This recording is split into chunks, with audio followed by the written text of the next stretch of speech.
समाज महंत जी, सबको मैं प्रणाम, उनका वंदन मैं करती हूँ। आज मंच पर उपस्थित हमारे एमपी साहिबान, हमारे एमएलए साहिबान, हमारे प्रधान, हमारे प्रमुख,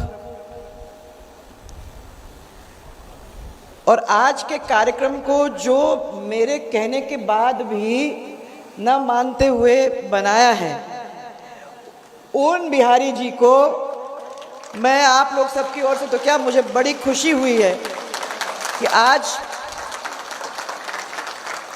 चलो उनके बहाने सही मुझे आप सबके दर्शन करने का मौका और आप लोग सबसे मिलने का मौका दिया। Thank you Bihari. कार्यक्रम तो देव दर्शन का था, जैसे उन्होंने अभी बताया, परंतु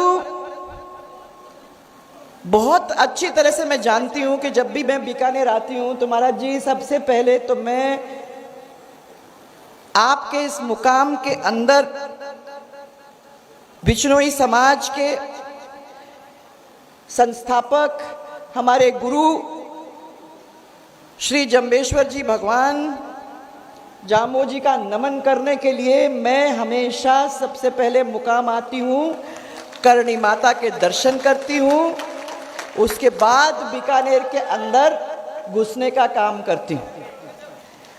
और मैं आप सबका, क्योंकि ये कार्यक्रम नहीं था, परंतु मैं सबका बहुत बहुत दिल से आभार व्यक्त करना चाहती हूँ कि आप लोगों ने आज बिहारी जी के और ये सब जो बैठे हुए इन सबके कहने पर अपने खेतों को छोड़ के, क्योंकि मुझे मालूम है कि खेतों का काम जोर जबरदस्ती पे चल रहा है, सबको छोड़ के आप यहाँ स्वागत में अपना प्यार देने के लिए हमारे साथ यहाँ बैठे हैं। मैं इतनी कृतज्ञ हूँ, आप लोगों के इस प्यार की ही मैं मुरीद हूं। महाराज जी, राजनीति एक अलग चीज होती है। राजनीति के अंदर बहुत सारे उतार चढ़ाव भी होते हैं।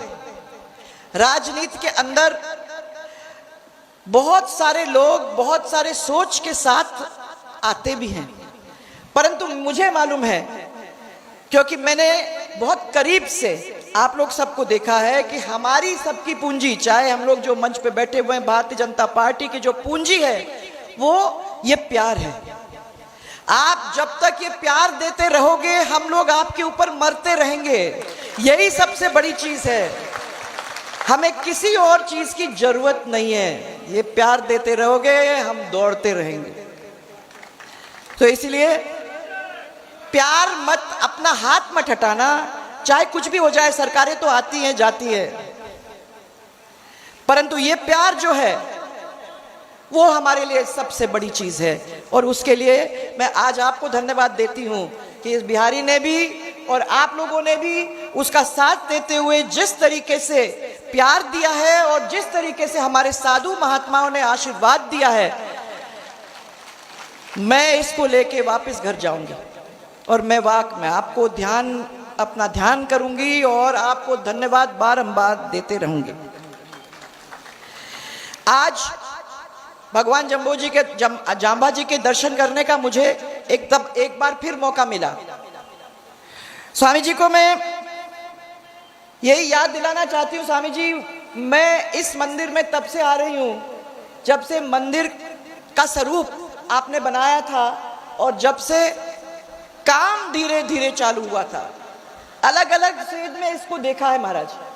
आज इतना सुंदर, इतना भव्य, और जैसे बिहारी जी ने कहा, आज मेरे को पहली दफा यहाँ फुहारे देखने को मिल रहे हैं, हरियाली सब दूर मिल रही है और पेड़ लगाने का भी मौका मुझे मिला है। उसके लिए मैं भी आप सबकी आभार व्यक्त करना चाहती हूँ। भगवान के दर्शन बहुत बड़ी बात होती है, और वो भगवान, जिस भगवान ने वाकई में जीव जान भगवान कण कण के अंदर देखा है, पत्थर के अंदर देखा है, मिट्टी के अंदर देखी है, पक्षियों के अंदर, पशुओं के अंदर, इन सब के अंदर देखने का जो काम किया है। ऐसे गुरु जी का आशीर्वाद हम सब के ऊपर, और उन्होंने बारंबार हम लोग सबको कहा कि सबका संरक्षण करने का काम हमको करना है। माने प्रेम के साथ, एक दूसरे के साथ व्यवहार करके सबको साथ लेके चलने की कोशिश करनी है। घृणा को एक तरफ अलग, नफरत को एक तरफ अलग, क्योंकि नफरत और घृणा की वजह से दीवारें खड़ी हो जाती हैं। एक दूसरे को हम लोग कड़वी आंखों से देखते हैं। एक इसकी वजह से हमारा प्रदेश, हमारा क्षेत्र, हमारा परिवार आगे नहीं बढ़ सकता है। आज मैं उसी भगवान के प्रांगण में खड़े होके आज उस गुरु के मंत्र को आपके सामने फिर से याद दिलाना चाहती हूँ। याद रखना भाइयों, इस प्रेम के साथ अगर अपन चलेंगे तो इस राजस्थान का काम तो जरूर होगा, हमारे परिवार का काम होगा, हम सबका काम होगा, और एक नया राजस्थान हमारे सामने बनेगा। ये आप अपने दोनों हाथ और मेहनत से बनाकर छोड़ोगे, ये मुझे विश्वास है।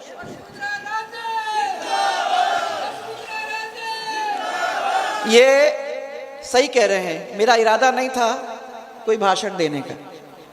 मैंने कहा था कि मैं पहली बार जब आपके यहाँ आ रही हूँ तो पहले मेरे को भगवान के दर्शन, संतों के दर्शन करके उनका आशीर्वाद लेके जाना है। पर मैं लालची भी हूँ।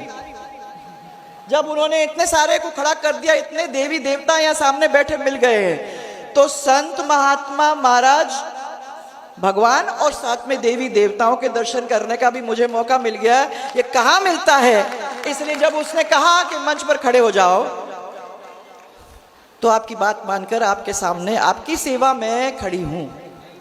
मैं याद आपको दिलाना चाहूंगी, बिहारी जी 2003 था कि कब था, जब अपन लोगों ने मीटिंग की थी जिसमें महाराज जी आप तो थे ही थे, उसमें सब पार्टी के लोग थे। उस सब पार्टी के लोगों के बीच में एक दूसरे से अपनी वाक्य वो हुई। आपने कहा था कि यहां से लेके जोधपुर तक का अगर सड़क जुड़ जाता है तो कितना बड़ा काम होगा कि हम लोग आराम से यहां से वहां तक निकल सकेंगे। महाराज जी को अपन कहा ना ही कर सकते हैं, परंतु डर भी लग रहा था कि कैसे करेंगे।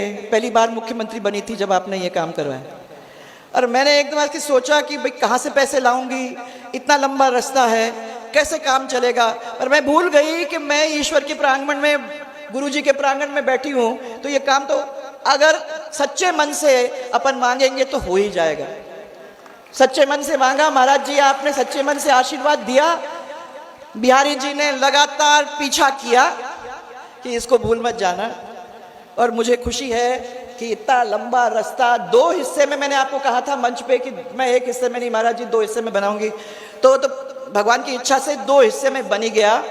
और आज इस सरकार के अंदर अपना पूरा काम हो गया है, और ये रास्ता अब आपको यहाँ से लेके जोधपुर तक जोड़ने का काम करता है। वो अपने आप में एक बहुत बड़ी बात है। महाराज ऐसे ही बीदासर वाला रास्ता, वो भी कितना लंबा है, मुकाम से मामरसर 4-4.5 लाख रुपए का वो था। और एक आपकी बहुत लंबी सड़क थी कुछ, जहाँ कल मैं जा रही हूँ, नोखा से बीदासर, वो गांव में जहाँ जा रही हूँ, बहुत लंबा रास्ता भी है, और उसमें करीबन 375 करोड़ रुपए की लागत है।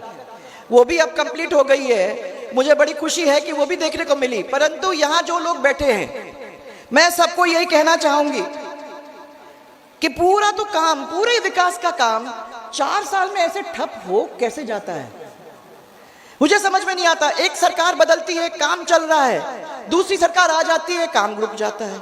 क्या बात होगी, क्यों रुक जाता है? बिजली का देखोगे तो बिजली के दाम बढ़ते चले जा रहे हैं। जो बिजली आपको मिला करती थी 6 घंटे 7 घंटे, आज मुश्किल से 3 घंटे अगर आ गई तो आप लोग बहुत खुश हो जाते हो। 3 घंटे आपके जो घरेलू बिजली है वो 22 घंटे चलती थी, आज मुश्किल से 10 घंटे मिल गई तो आप भगवान को धन्यवाद देते हो। 6 घंटे अब आप बताओ ना, बिजली मिल रहा है, पानी की समस्या आपने सबके सामने है, तो अच्छा हो गया कि इन लोगों ने मिलके वो जो पानी अपने देशनोक तक आ गया था, उस देशनोक के पानी को आगे बढ़ाने का काम यहां तक कर दिया। तो आप लोगों ने ये पीछे पड़ के कर रहा है। ये बात सही है कि अगर हम लोग मन से मेहनत करते हैं तो वो काम भी हो जाते हैं, ऐसा नहीं है कि नहीं होता है। भाइयों, ना बिजली ना पानी, सड़क के अंदर कोई मरम्मत, हमने इतना ही कहा कि बन गई सब सड़कें, खाली मरम्मत करो।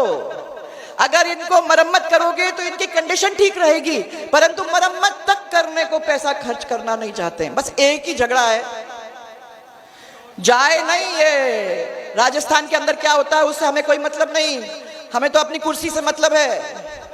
एक कुर्सी पकड़ के बैठने की उसमें लगा हुआ है, दूसरा कुर्सी से उनको उखाड़ने की उसमें लगा हुआ है। बस इसी में मालूम नहीं कितना समय निकल गया। कभी इनसे पूछो तो कोई कहता है कि भाई 2 साल तो कोविड के थे। अरे कोविड के तो हम लोग सबने देखे थे। 2 साल आपने कोविड के निकाल दिए, 2 साल अपने झगड़े में निकाल दिए, तो इस जनता ने, बेचारों ने आपको वोट काय के लिए दिए थे, ये तो हमें समझाने का काम करो। वादे ऐसे ही होते हैं इस कांग्रेस की सरकार में। जब ये चुनाव अपन हारे तो मेरी पहली पब्लिक मीटिंग जो हुई थी, मैंने उस पब्लिक मीटिंग में पूछा सबसे कि मेरे को भाइयों इतना बताओ कि इतना सारा काम हम लोगों ने किया, इतनी मेहनत हमने की, तो आपने मेहनत करने वालों को कुर्सी से उठाने का काम क्यों किया? तो सबने मेरे को ये कहा कि साहब आपके टाइम में तो हमारे किसानों का कर्जा माफ हो गया था, 7,500 करोड़ का कर्जा आपने माफ कर दिया था सबका। अब ये आए, इन्होंने कहा कि 10 दिन, चुटकी बजा के, कि 10 दिन के अंदर अंदर देख लेना कि हम लोग तो लाखों का आपका संपूर्ण कर्जे को माफ करके रख देंगे। अरे भाइयों बताओ, मेरे को कर्जा माफ हुआ? कितना माफ हुआ? वादा किया, झूठ का झूठ। अब बाद में मेरे को कहते हैं क्या करें साहब, हमको लगा आपने तो माफ कर दिया, इन्होंने भी कहा था, हमने कहा चलो देख लेते हैं।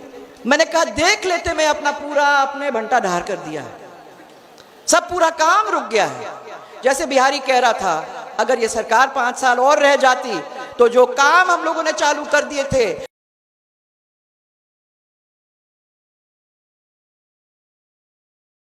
उनमें बहुत सारा काम और डाल करके करो। अब हम आपको 50 यूनिट बिजली देंगे फ्री, परंतु 1 रुपए 2 रुपए से ज्यादा उनने बिजली के यूनिट के पैसे बढ़ा दिए हैं। तो कौन से 50 यूनिट लेके करेंगे क्या हम? जो बिल आ रहा है वो हमारे समय से 1.5 आ रहा है। वो किसान बेचारा गरीब वहां क्या करेगा? अभी अभी बरसात जोरों से पड़ी है, पूरा नुकसान राजस्थान के अंदर हुआ है। उस नुकसान के अंदर आज दिन तक मुआवजा नहीं मिला है, और अभी जो पानी पड़ा है उसका तो इन्होंने जायजा तक नहीं किया है।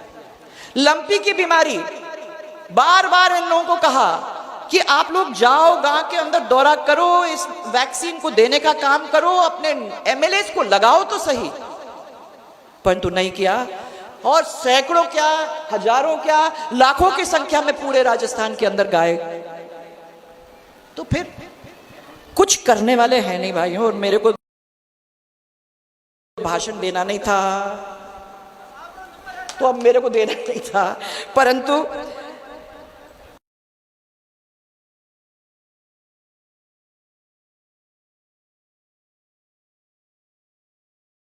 मुझे विश्वास है कि जो भी बाधाएं अपने जीवन में आती हैं, आपके में आती है, हमारे में आती है, हम सबके में आती हैं, वो अगर हम भगवान की सच्ची श्रद्धा रखते हैं तो वो बाधाएं भी पूरी हो जाती हैं, खत्म हो जाती हैं।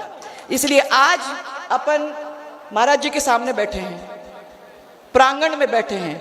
मुझे विश्वास है कि अगर हम उनके चरणों में अपनी मुसीबतों को डाल दें तो आने वाले समय अपना समय होगा, और हम लोग मिलकर एक ऐसा राजस्थान बनाएंगे जिसके अंदर जो काम हमारा जायज है और जो होना चाहिए वो आगे चलकर होगा।